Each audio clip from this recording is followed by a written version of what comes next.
Você pode abrir sua libreta mientras eu vou aqui introduzindo em la página de número 4, por favor.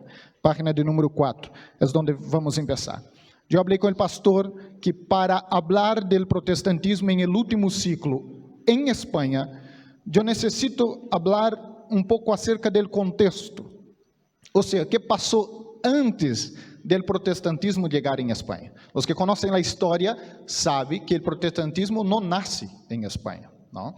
Então, há uma história antes, mas é claro que vamos detener mais a la história do protestantismo em nosso país. Quantos estão com a libreta em las manos em la página de número 4? Solo os vivos, digam amém. Que bueno, que bueno. Mira, há uma pergunta. Qual é a pergunta? ¿Por que é importante estudar a história do protestantismo? Não é essa a pergunta? Hermanos, eu vou me detener muitíssimo a la libreta, então é importante que você abra e acompanhe comigo, ¿vale? Há três possíveis respostas de por que é importante estudar história. A primeira, evitar cometer os mesmos erros del passado. Hermanos, todos nós cometemos erros. E ao largo da história, aún com as melhores intenções de fazer a obra do Senhor, em um momento ou outro nós cometeremos erros. Pero se nós estudamos a história da igreja, nós iremos aprender também acerca de los erros. Sabe o que me encanta em la Bíblia, em la palavra do Senhor? Que a palavra do Senhor não tratou de ocultar os erros de los grandes homens de Deus. Conhecemos as vitórias e os logros de Davi, pero também conhecemos os erros de Davi. E aprendemos com os erros de Davi. Assim também passa com a história da igreja. Outras pessoas já veniram antes de nós e se equivocaram em algumas coisas. E se nós aprendemos com estas pessoas, eu creio que nos equivocaremos menos, vale? Mire para sua libreta, por favor. Aí em el ponto de número 1 ainda diz que a história é uma ciência que nos permite conhecer o passado para entender o presente que vivimos e construir nosso futuro. Muitíssimas coisas que passam hoje, a explicação para isto está em el passado. E quando nós estudamos o passado, entendemos melhor o futuro. ¿Por que a igreja de Espanha está como está? Há uma explicação. Eu me acordo de algumas classes de Libadep. Isto que eu vou falar não é novidade para os alunos de Libadep, porque está em vosso material. Se não me equivoco, em la asignatura de História Eclesiástica. Diz que em los primeiros dias de los cristianos, de la igreja primitiva, havia um saludo ao Deus Sol. E este saludo era buen dia.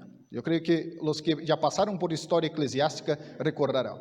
Então, como em los primeiros dias do cristianismo era popular um saludo ao Deus Sol como buen dia, os primeiros creyentes deixaram de utilizar a expressão buen dia, porque era um saludo utilizado por los paganos, e passaram a criar outros saludos. E nós hasta hoje nos saludamos como? Bendiciones, la paz del Senhor, paz e graça. Há alguns hermanos de nossa igreja que vieram de outra denominação. E eles chegam em la plataforma e falam assim a la igreja: buenos dias. E a igreja não sabe o que diz. Não sabe se diz amém, se diz buenos dias. ¿Por quê? É um costume desde os primeiros cristianos, entre os cristianos, saludar-se não com buenos dias, e sim com a paz do Senhor, com bendições. É claro que nós, em los dias atuais, saludamos com buenos dias. E quando dizemos buenos dias, sabemos que não estamos fazendo referência a nenhum Deus pagano. Pero se conhecemos a história, entendemos por que a igreja tem saludos que são distintos da sociedade. Não que seja pecado ou há algum erro em dar buenos dias, só menos para conhecer, porque quando conhecemos, evitamos cometer erros. Eu vou te dar outro exemplo. Uma vez, e há pouco tempo, um irmão me criticou por utilizar a tablet como a Bíblia, não? E ele disse assim: isto não é a Bíblia, isto é uma tablet. E eu quase disse: uau, pero não pode, é irmão. Isso é uma tablet, não é a Bíblia. Ele me disse mais: contém a Bíblia. E ele estava com sua Bíblia de papel. E eu disse para ele: isto não é a Bíblia, Isso é papel. Contém a Bíblia. ¿No?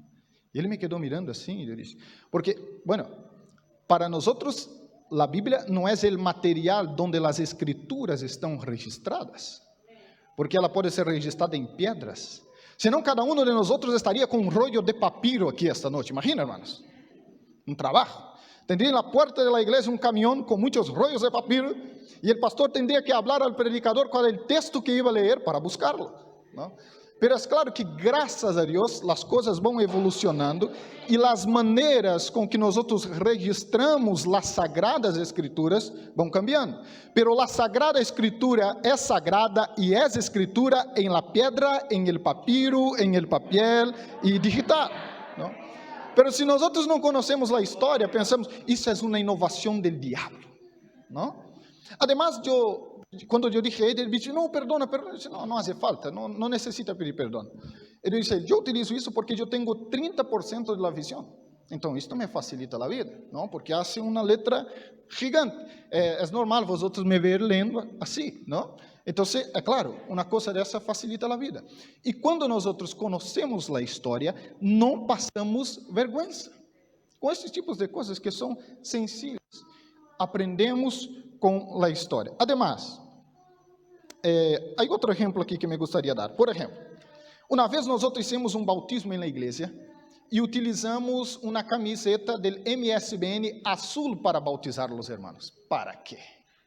Pastor, bautismo se hace de blanco. Com azul não se bautiza, pastor. E eu disse assim, e a irmã sabe por que nós bautizamos de blanco? Sí, não sei. Bueno, os alunos del IBADEP vão se recordar. História eclesiástica. Habla acerca del primeiro bautismo hecho por el imperador Constantino, depois de poner a Igreja Católica Apostólica Romana como a Igreja del Imperio. Ele hace o primeiro bautismo por la Igreja Romana. E em este primeiro bautismo, ele oferece duas coisas a las pessoas: roupa branca e dinheiro. Nós oferecemos só a roupa branca. Roupa branca e dinheiro. E muitíssima gente compareceu ao bautismo. Imagina, hermanos, domingo vamos ter bautismo. Uma roupa branca e 100 euros para cada. Imagina como não estaria essa porta, não? Pero nós sabemos como era e é a Igreja Romana e os princípios que foi fundada. Então, desde estes primeiros dias, os creyentes começaram a bautizar-se de branco, por um costume, por uma cultura, não? E não que exista algum erro ou algum pecado, pero para isto necessitamos conhecer a história. Aí passamos menos vergonha. Não que não iremos passar, algumas vezes passamos, pero o menos possível. Quantos estão aqui comigo? Digam amém.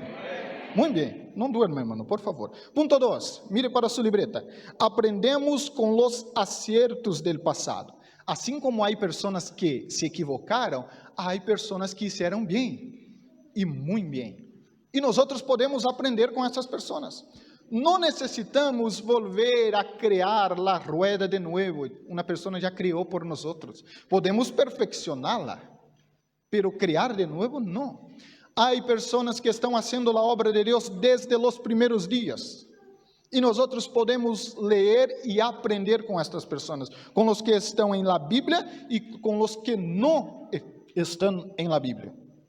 Mire, o ponto número 2 diz assim: nos resulta mais fácil a la hora de criar e desarrollar coisas novas, sem ter que empezar desde o princípio.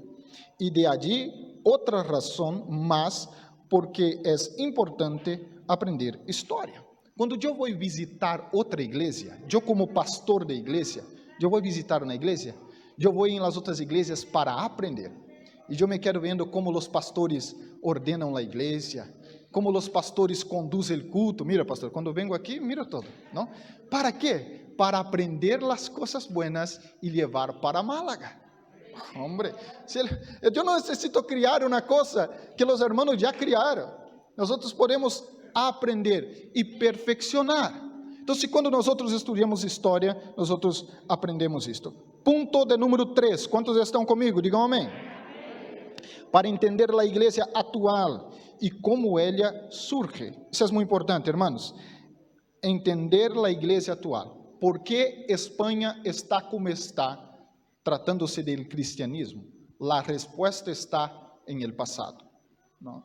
Y además entendemos cómo surgió la iglesia, cómo fueron plantadas las primeras iglesias, los primeros misioneros que llegaron a este país para que nosotros disfrutásemos de la libertad religiosa que tenemos en los días de hoy. Entonces, es importante estar conectado con este mundo, con las redes sociales. Todo esto yo creo que es muy importante, pero no podemos nos olvidar que para que nosotros estuviésemos aquí en Retafe esta noche, veniram pessoas antes de nós e pagaram um alto preço para que nós estivéssemos aqui esta tarde. Pessoas foram a cárcere, foram açoitados, foram mortos, para que nós tivéssemos a liberdade de caminhar em las calles de Madrid com uma Bíblia em las manos. E nós, quando conhecemos, valoramos, não é? Se nós desconhecemos, não valoramos. Pero quando conhecemos o passado e o labor dessas pessoas, nós passamos a valorar mais estar em la casa de Deus e ter a liberdade que temos aqui. Hermanos, eu não passei por las persecuções que estes homens passaram, porque eles fizeram a puente para que eu caminasse sobre esta puente. Eu já tive a oportunidade de passar por algumas situações constrangedoras. O máximo que nós passamos em el contexto que estamos é por alguma situação constrangedora. Pero esto não é nada cerca do que aqueles homens e mulheres que vieram antes de nós passaram.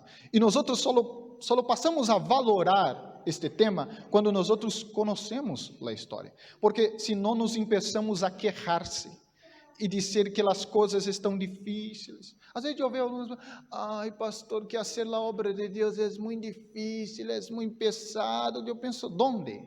Aqui? Meu irmão, é que não é, é que de verdade que não lo é. As pruebas que temos, eu ia contextualizar Pablo de uma maneira, não se pode comparar com a que eles passaram. É que não há comparação. Alguno de vosotros já levou alguma paliza por ser creyente? Não levante as manos, por favor. Eu espero que não. Alguno de vosotros já foram açoitados por serem creyentes? Eu creio que não. Muertos tampouco, porque estão aqui. Não? Então, hermanos, quando nós estudamos a história, nós aprendemos a fazer a obra de Deus com alegria, com gozo, e entendemos que as provações que passamos em este momento são muito pouco perto de aquelas que os homens e mulheres que vieram antes de nós passaram. ¿No? Muy bien, vamos a volver para su libreta, donde dice contextualización. Es el último párrafo de la página de número 4, hermanos. Yo estoy en el último párrafo de la página número 4. Contextualización. Vamos allá. El protestantismo no tuvo mucho éxito en España, porque antes que llegasen los escritos de Lutero, ya eran prohibidos. Aqui nós começamos a entender por que o cristianismo protestante, quando eu hablo aqui de cristianismo, estou falando do cristianismo protestante, não teve tanto êxito em Espanha, não ha crescido tanto. Vamos falar mais adelante acerca de los números, ok? Mas é um tema para outra classe. Porque quando os escritos de Lutero, os flyers e os livros e a tradução de la Bíblia foram chegando, estes livros já estavam em el índex do listado de livros proibidos da Igreja Católica Apostólica Romana. As pessoas que eram atrapadas com o livro de Lutero eram detenidas e, em la gran maioria das vezes, muertas. Então, antes que os escritos chegassem aqui, eles já estavam proibidos. Então, em la gran maioria das vezes, não chegavam. E quem tinha um escrito deste em suas mãos não ensinava a nenhuma pessoa. Não era algo secreto, porque corria risco de morrer. E, hablando de escritos, nós devemos entender que o evangelho sempre foi predicado com os recursos mais modernos que existiam em la época. O evangelho de Jesus Cristo sempre utilizou as coisas mais modernas. A imprenta era a coisa mais moderna que existia em la época de Lutero. E foi a imprenta, a ferramenta para ser utilizado, para compartilhar a palavra de Deus por toda a Europa. Por isso que hoje nós utilizamos a internet, não? Porque é a melhor tecnologia que nós temos para comunicar o evangelho. Porque o evangelho de Jesus é uma religião universal. Universal no sentido de ser global. O pastor me falava e eu charlava com o pastor acerca deste tema. O judaísmo era uma reunião nacional, era uma religião nacional. Pero Jesús planta o cristianismo como uma religião universal, a todas as nações, a todos os pueblos. E para que este evangelho chegasse a todas as pessoas, nós devemos entender que os melhores recursos devem ser utilizados para predicar a palavra do Senhor. Porque às vezes, nós quando surgiu a rádio, não era bueno, hasta que nós percebimos que a rádio poderia ser utilizado para predicar o evangelho, pero tardamos para perceber. Quando começou a tele, era coisa do demônio, hasta que os predicadores entenderam que poderia ser uma ferramenta para predicar o evangelho. Quando surgiu a internet, a mesma coisa. Qual será a nova tecnologia que nós antes iremos maldecir para depois bendecir? Porque eu não sou um velho, tampouco vosotros, pero já podemos ter um listado de las novas tecnologias que a igreja maldice e depois bendice. E se nós bendecíssemos antes, predicaríamos mais e predicaríamos melhor. Outras tecnologias surgirão muito pronto e que nós seamos os primeiros a utilizar para levar o evangelho de Jesucristo a todas as nações. Amém, meus irmãos? Muito bem, volvemos aqui para o material.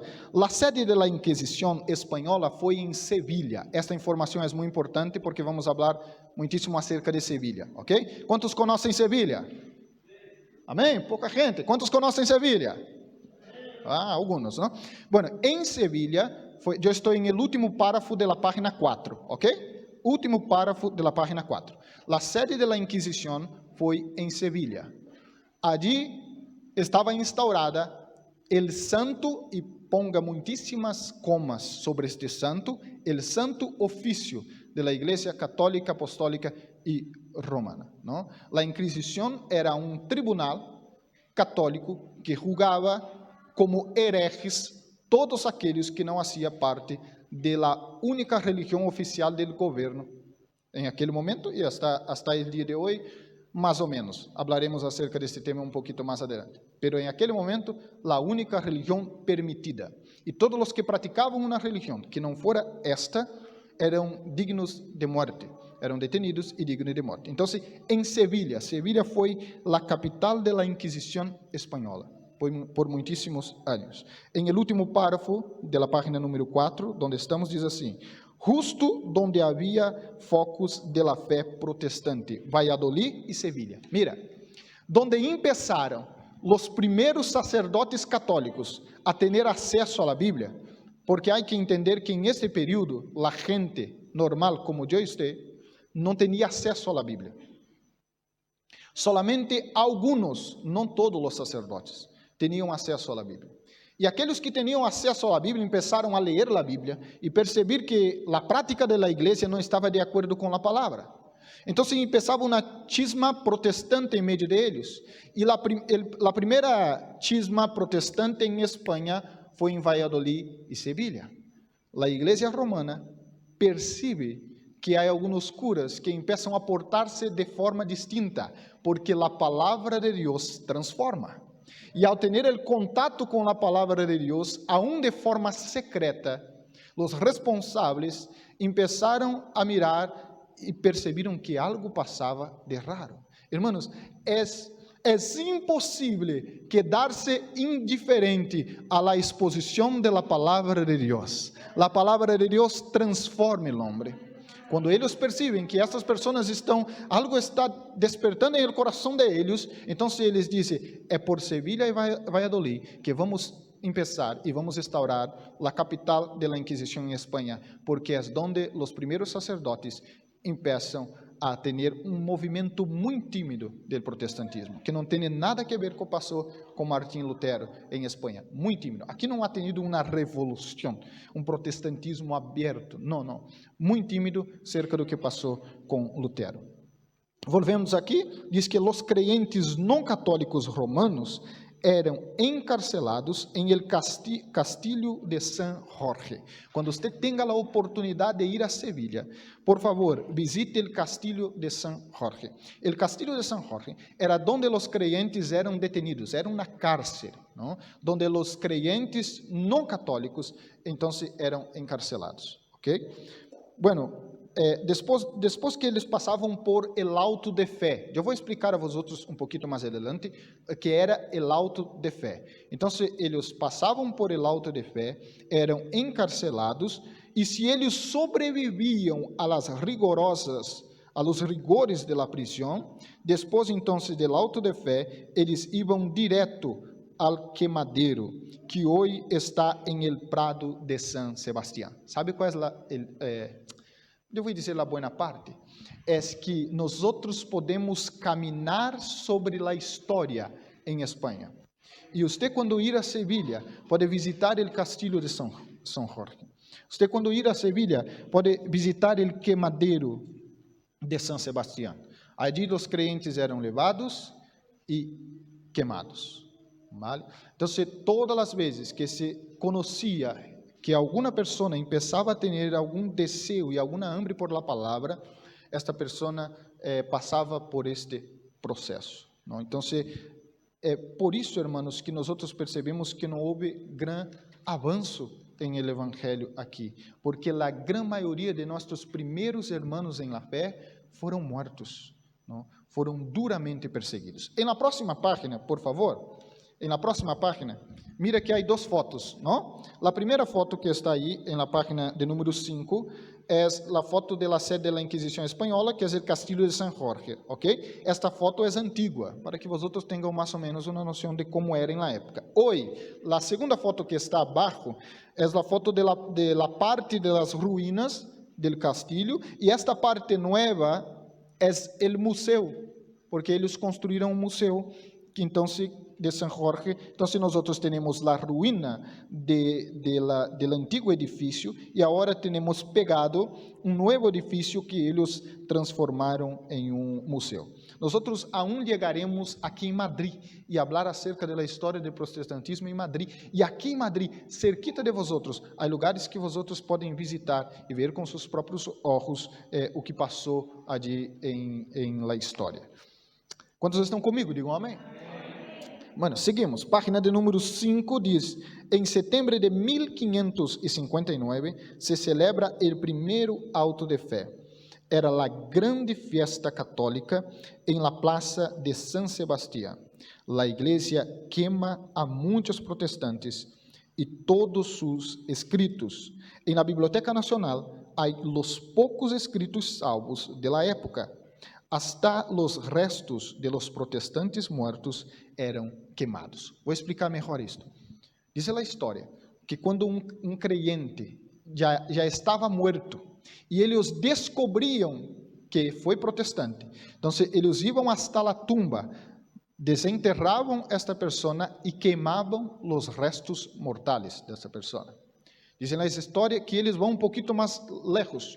Quando eles descobriam que a madre ou o padre de um protestante estava morto e seu filho se tornou protestante, eles iam ao cemitério, desenterravam o corpo de seu padre e sua madre e lhes queimavam os restos mortais, porque diziam que seus padres não deram uma boa educação.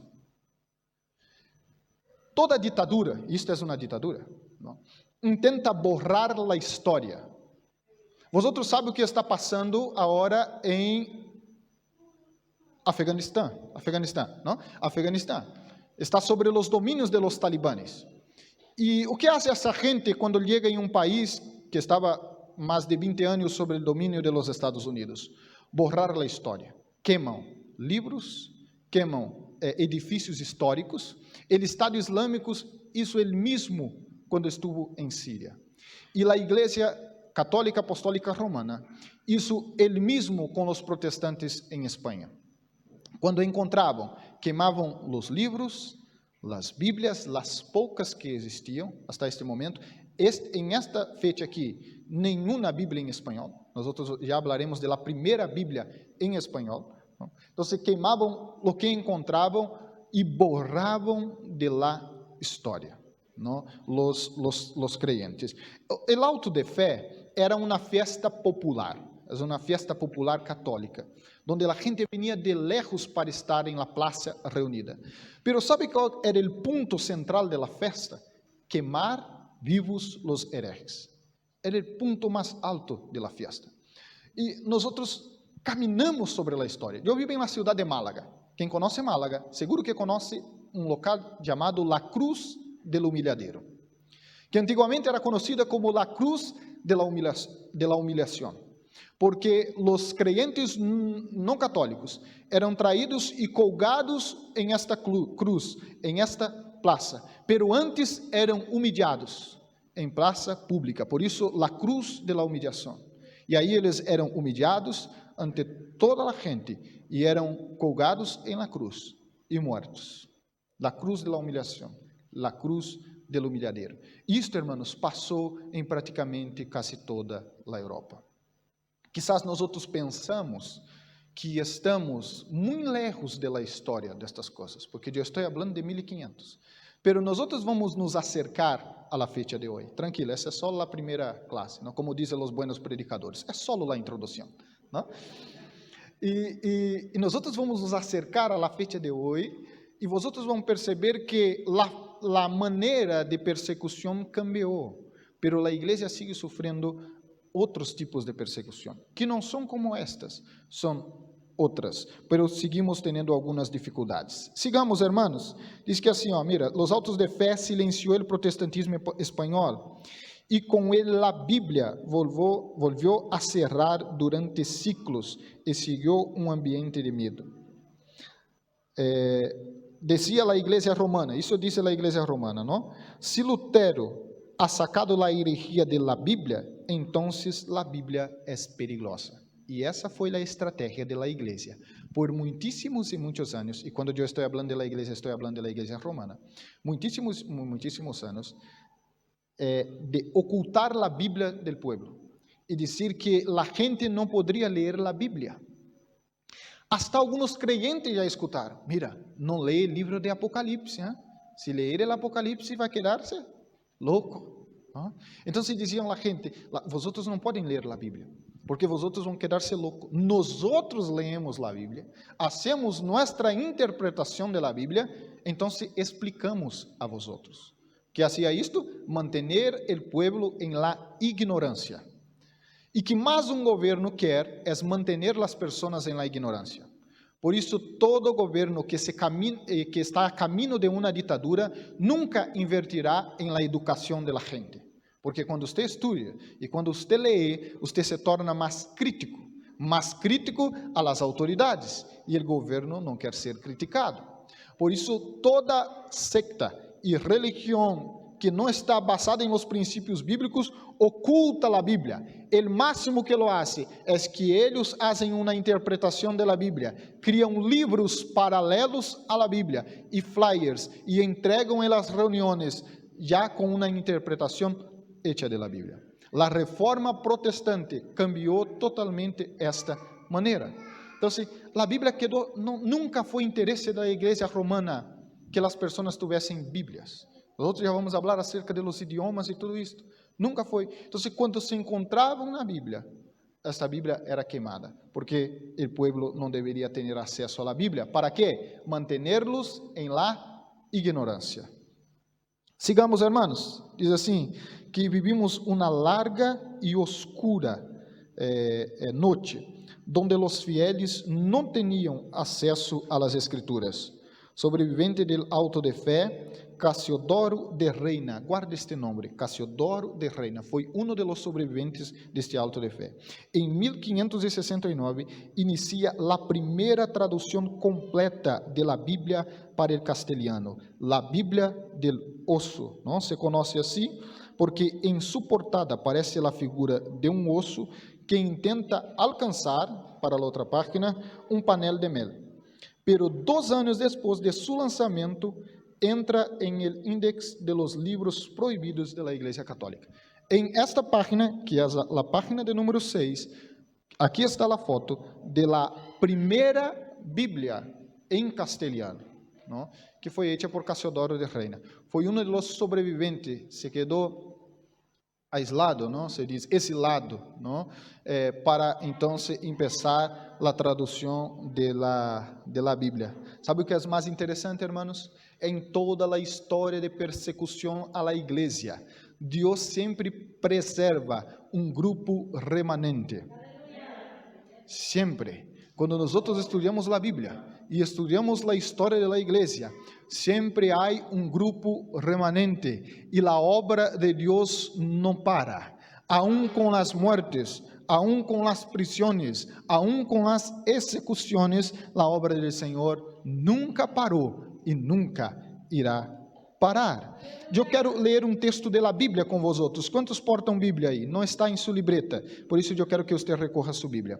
Abra sua Bíblia em 2 Timoteo.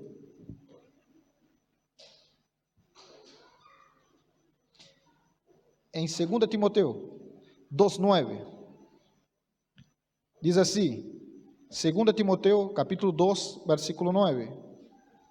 En el cual Pablo hablando, ¿vale? En el cual sufro penalidades, hasta prisiones, a modo de malhechor, mas la palabra de Dios no está presa.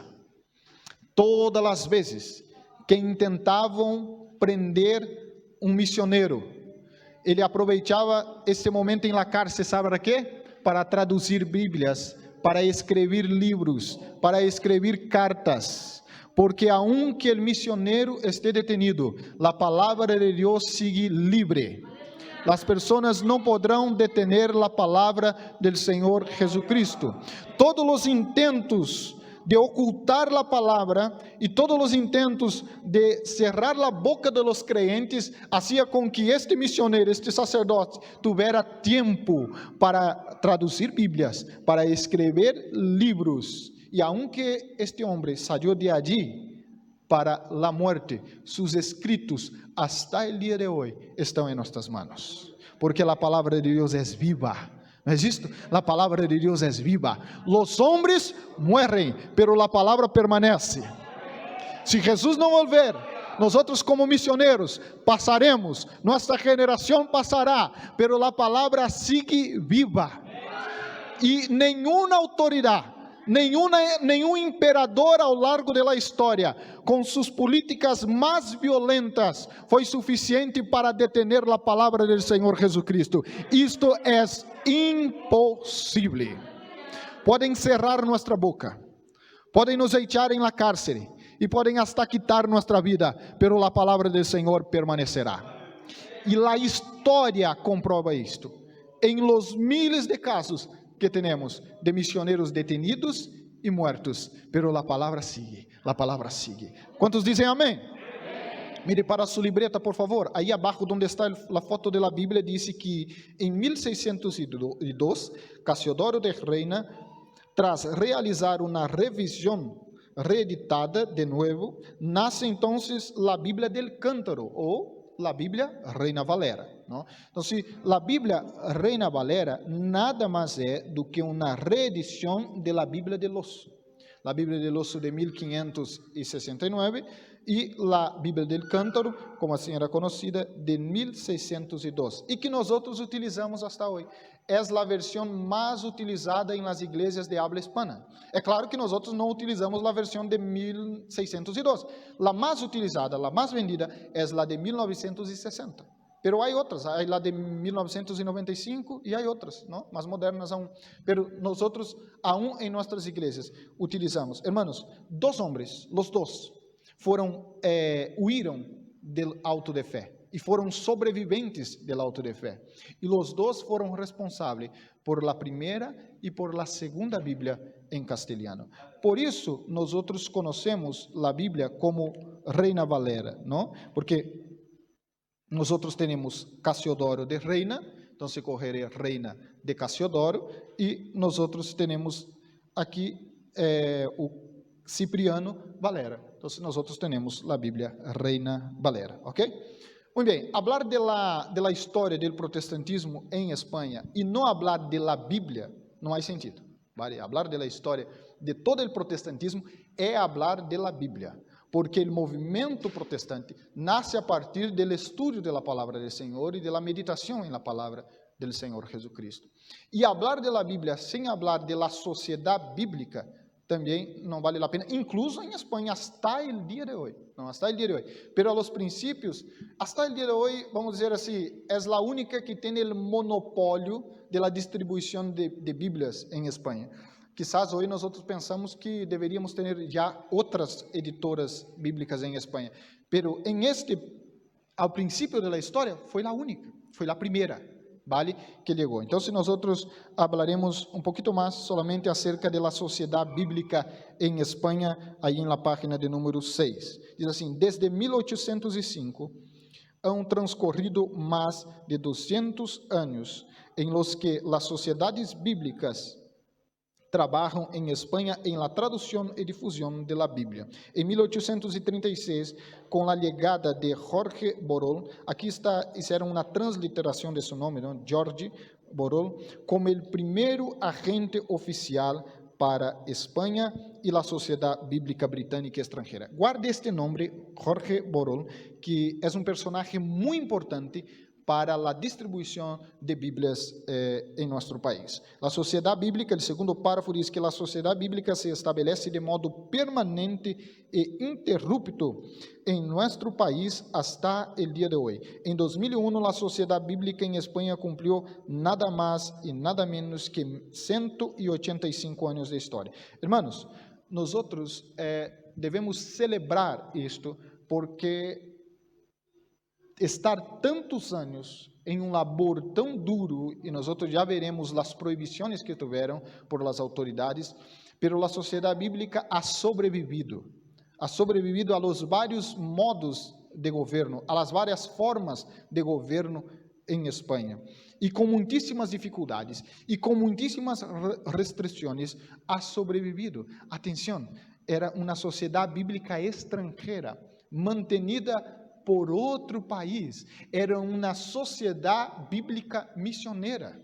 E nós devemos abrir a mente para esta questão acerca das missões, porque aunque somos um ministério missioneiro e hablamos de las missões, há que entender isto em la prática, que toda missão empieza com um estrangeiro.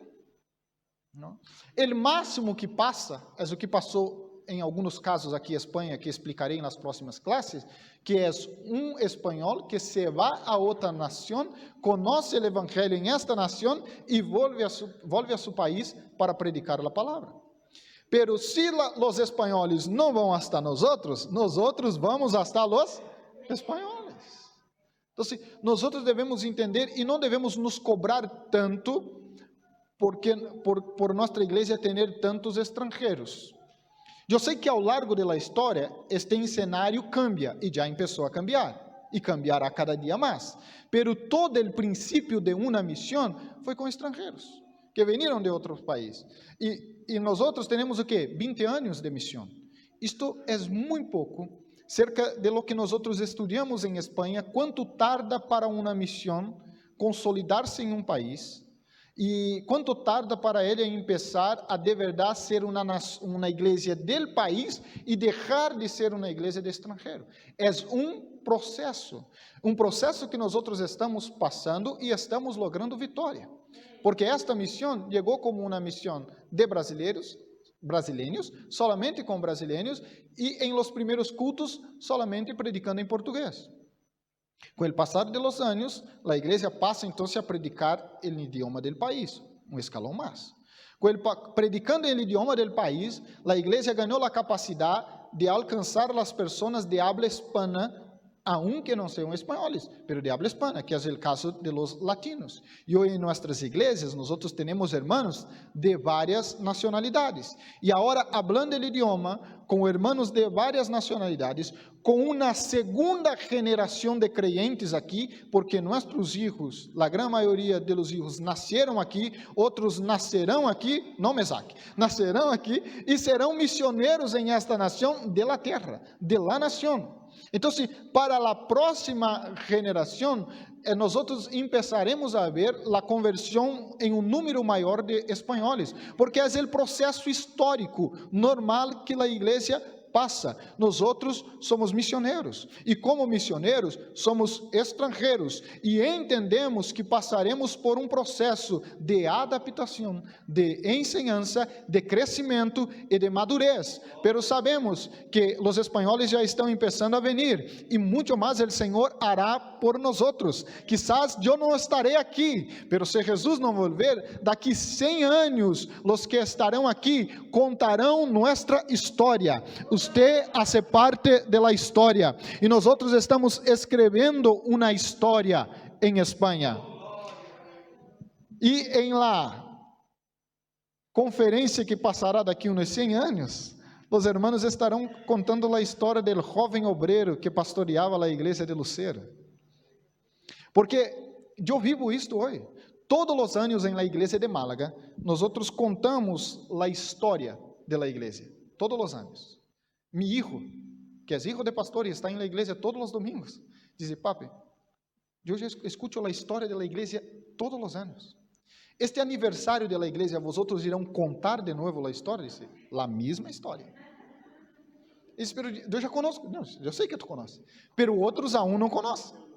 Además, eu quero que esteja aí mesmo, que você não olvide, porque estes primeiros que vieram para cá, já fazem parte da história de nossa igreja. E nós todas as vezes que nos reunimos para celebrar, contamos a história de eles.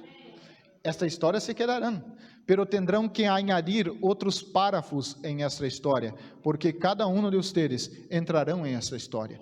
Nós estamos aqui para fazer a história. Nós somos partes da história. Nós somos o agente da história. Nós só não contamos história. Nós hacemos a história. Nós só não hablamos de missão. Nós somos missioneiros. Nós não só estudamos acerca de missão. Nós hacemos a missão. Então, a sociedade bíblica em Espanha é uma sociedade estrangeira que vino para Espanha, pero hoy es la sociedad bíblica de Espanha. ¿Ok? Se olvidou de la sociedad bíblica extranjera porque já está aqui há 185 anos. E quando o MSBN estiver aqui há 185 anos, se Jesus não volver, eu creio que se olvidarão de los brasileiros. Quizás esteja aí na história solamente. E vamos dizer assim, um grupo de brasileiros, há mais de 100 anos atrás, vieram de seu país para predicar o evangelho em esta nação. E se hoje nós estamos aqui, é porque missioneiros abandonaram suas famílias, seus amigos, para escrever a história em esta nação. Quantos fazem parte dessa história? Digam amém, amém. Já vou terminar, irmãos, estamos terminando. Diz assim, o penúltimo párrafo, vale? Só vou comentar esses 2 párrafos e já terminamos. Em uma entidade cristiana não lucrativa formada por um equipo de pessoas que trabalha para difundir a palavra de Deus, traduz e revisa os textos bíblicos, produz exemplares de la Bíblia em diferentes formatos. O ponto negativo é que o monopólio de la distribuição de Bíblias em Espanha hace falta outras editoras bíblicas para que os preços sejam mais acessíveis. Qual é o grande reto agora em Espanha? Termos outras editoras, porque praticamente toda a distribuição de Bíblias em Espanha está em las manos de la sociedade bíblica. Mira, nós em Málaga, eu sei isto porque nós em Málaga intentamos montar uma livraria para vender Bíblias. E eu chamei a 4 livrarias de Espanha, pero as 4 livrarias que também eram distribuidoras compravam da sociedade bíblica. Então, quando não existia uma Bíblia na sociedade bíblica, não existia em nenhuma outra. Não? E quando o preço estava ali de uma maneira, estava assim na outra. Isso é o monopólio do mercado. Então, nossa oração, Senhor, envie outras agências missioneras, outras editoras bíblicas, porque nós necessitamos de mais Bíblias. E já nas próximas classes tendremos a oportunidade de falar acerca disso. Quizás você diga, pastor, eu em minha casa tenho 2 Bíblias, tenho 3 Bíblias, pero há miles de famílias que não têm uma Bíblia em seu hogar. Há miles de pueblos aqui que não tem uma igreja, e nós hablaremos acerca disto em las próximas classes. Então, nossa oração é: Senhor, envia homens e mulheres que estejam dispostos a seguir predicando tu palavra por meio de las sagradas escrituras. Amém, meus irmãos? Mañana seguimos, não? Para não cansar vosotros. Que Deus bendiga a todos em el nombre de Jesus.